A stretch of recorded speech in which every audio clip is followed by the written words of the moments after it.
Every year when new drivers hit the shelf, something in the background starts happening which a lot of us don't even realise. I'm talking about when the hype dies, the tech has been released, the consumers have started purchasing, and slowly but surely, halfway through the year like we are now, we get some very useful information from the market. And that useful information can help us determine which one of these drivers is going to be panic sold first. Guys, how are you doing? Welcome back to a brand new video. Simon here at SAS Golf Academy, where I do all my in-person teaching, online tuition, as well as second-hand club fitting. And it's why today's video is quite interesting, as we're going second-hand, but very new second-hand. Now, I love going into replay golf near Windlesham in the UK at this time of year, as it gives me some rather interesting information when I start looking at what's on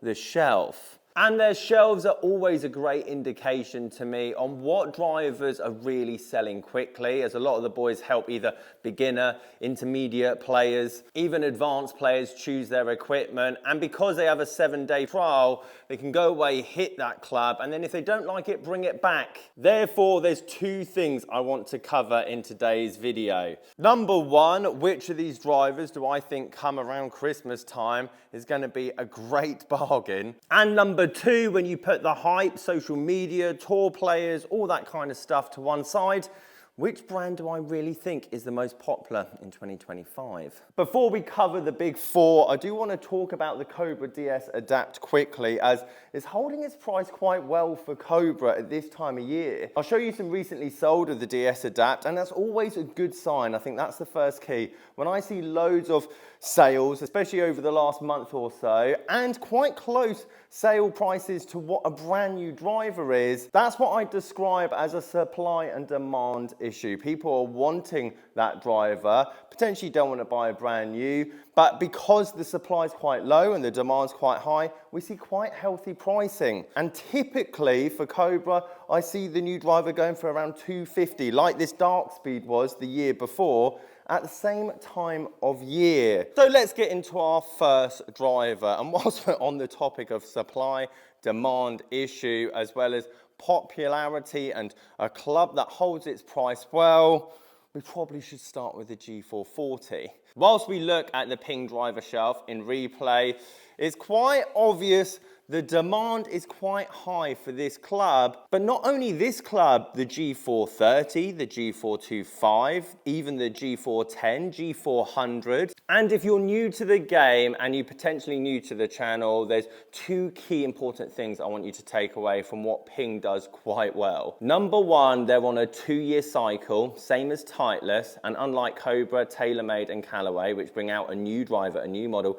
every year, this G440 came out at the start of the year and will be current all the way not to the end of this year, but to the end of next year as well. The reason that's important is that if you're a small pro shop and you've got your pre-book at the start of the year, which is all your drivers, hybrids, fairways that you put on the shelf, basically your expensive wallpaper to advertise the new stock, you haven't got 1 year to sell that equipment on the shelf, you've got 2, which, to be honest,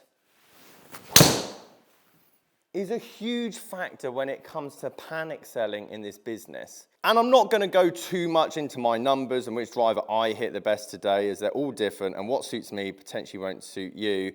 But if you watch the channel, you'll know I only fit second-hand clubs, typically 2-year-old second-hand clubs, because that's when we see the sharpest decline in second-hand price, from their retail all the way down to kind of 60%, 50% off. However, if I was to fit brand new and I had to choose one brand, it would be Ping. Is because if I fit you into a £500 plus driver and in a year's time your swing changes or you just don't like it, there will still be a lot of value left in it due to the 2-year cycles, the massive demand that Ping has because not many people really want to sell it on, and also the fast fashion of it. You kind of know what you're getting from a Ping driver, as some of the other brands can be quite experimental. Not to mention, Ping will castrate you if they ever find out you're selling brand new equipment online and burn your account to the ground as the repercussions, which, let's be honest, also helps the second-hand price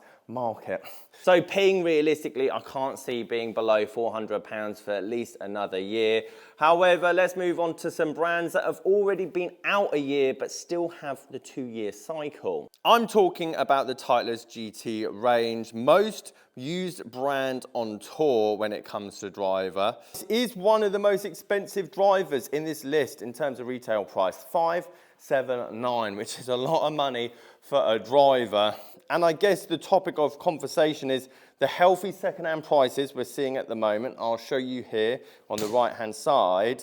How long do I think that's going to last? The thing that makes these two so similar is that you kind of know what you're getting from this brand year after year, which is a very fine line in this game because too much of the similarity and I guess safe design choices is that you could be deemed somewhat boring.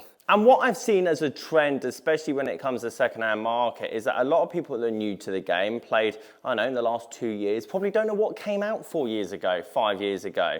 And if all your brands kind of looks the same, and again, this isn't a Titleist problem, but more of a thing that you can take advantage of in the second-hand market. Unlike Ping, that has a slight color change every year. So we've gone from blue this year, lime green, the G430, all black with the G425, red with the G410. It's quite easy to determine which year model that driver actually came out. Whereas with Titleist, when it does come to the end of the 2-year cycle, like this TSR has, and I'll show you some prices on the left-hand side here, the price does drop quite considerably. Does it mean that it's an awful driver? No, I think the TSR is actually one of the best value picks you can get in 2025. The other thing that I think hurts this second-hand price is the numbering system.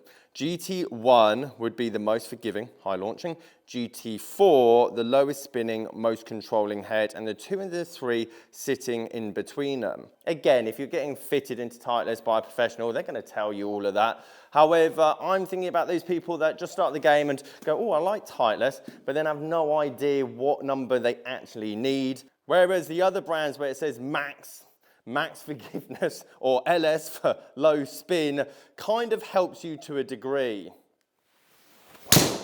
God, it does feel and sound good, this thing, I must say. Essentially, long story short, is that these are not only safe in looks, but safe in kind of investment. And yes, I appreciate they're obviously more expensive than, let's say, some other drivers in the market, secondhand. However, you've got a bit of waiting time. You could essentially buy one of these drivers after release, 3 months after, second-hand one, whatever it is, and basically use that for a year, keep it in good condition and sell it for virtually the same amount of money in a year's time, and then just repeat the process. Therefore, we should probably start advancing into the more, let's say, adventurous territory.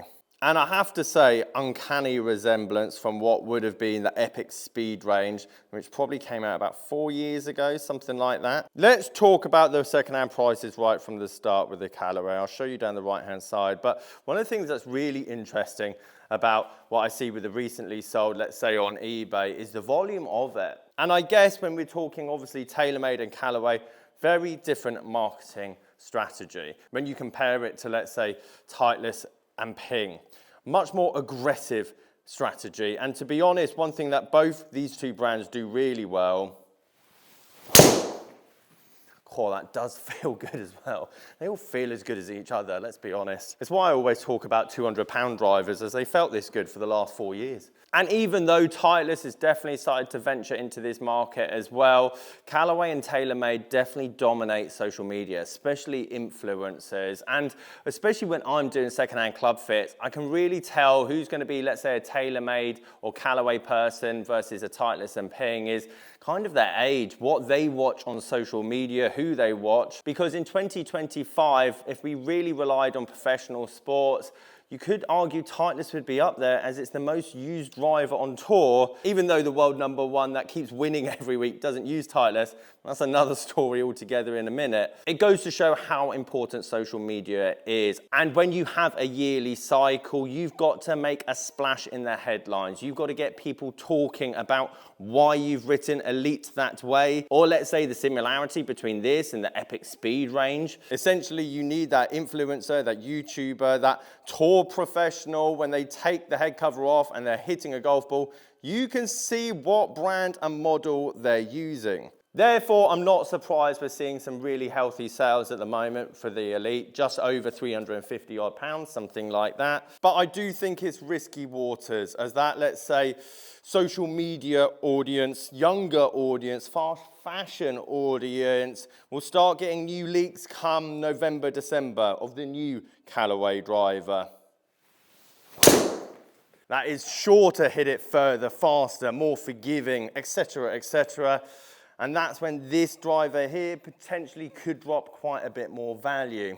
Which brings me on to this thing right here. And before I talk about, let's say, the negatives, I actually really like this driver. And I'll tell you why, but it obviously is going against every Tour Pro right now. And as I mentioned, Scotty's winning everything every week, yet he's using the QI10 and not really the, let's say, retail QI10, he's using the core model, but they did make a QI35 core model and he's gone back to the other one, which, let's be honest, in a world of news, equipment, tour bills, etc., isn't the best marketing, let's say, for TaylorMade. Oof, get down there, son. However, this is the first carbon face driver that I've hit and I like the feeling and sound of. Typically in the past, these have come out very low spinning. Put that all down to the fact that they now have these kind of 10K max heads, which I think is a phenomenal move from TaylorMade to actually let the average golfer get the ball up in the air and not just hit one slinging draw or one drop kicky drive in a club fit that goes 20 yards further than everything else.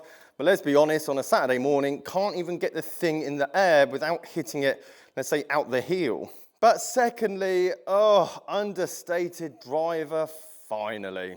I like the matte finish, I like the matte face, I like the fact that it's somewhat understated. Not bright red, not bright blue. All my favorite drivers are quite monotone, to be honest, when you think of the M2 2016, Sim 2, and kind of, let's say, the QI2, seeing as the QI10 came out last year. And I wouldn't be surprised if we don't see a new QI going forward. It'd be a completely different model, I imagine, because that's typically what TaylorMade do. You have Sim, Sim 2, you have Stealth, Stealth 2, QI10, QI35, etc., etc. However, I must say, I really hope that they keep on this theme, because I do feel for the amateur golfer, this is actually able to be wielded, unlike other models in the past. However, it's not really the driver or equipment these days that affects second-hand prices, but more so the external factors. And when you kind of draw up the Tour Pros, not necessarily using the newest equipment, the one-year cycle that TaylorMade has, and the hype that they drive for the new driver come out, realistically kind of burns the model before it. Not to mention some of the market just still not kind of getting their head around a carbon face. And to be honest, I was kind of in that same category until now, because I actually think they've made a very unique feeling sounding driver in 2025 that actually the general public will be able to get this off the tee, especially if they're using the max head. For that reason, I do think the QI35 is going to be panic sold more than most due to massive amounts of pre-books that shops are going to want to get rid of. However, we're talking TaylorMade here. One of the biggest brands, biggest names, very good marketers of the game as well. And if I show you recently sold prices of, let's say, the QI10, they hold their prices for a very long time once we've had that initial shock drop in price when all the hype begins for the newer driver. Long story short, if you time any of these drivers just right in the second-hand market, you can have a very good piece of equipment in your bag, which realistically won't lose that much of its initial investment as time goes on and you keep enjoying your golf game. Guys, thank you ever so much for watching, and I'll catch you in the next one.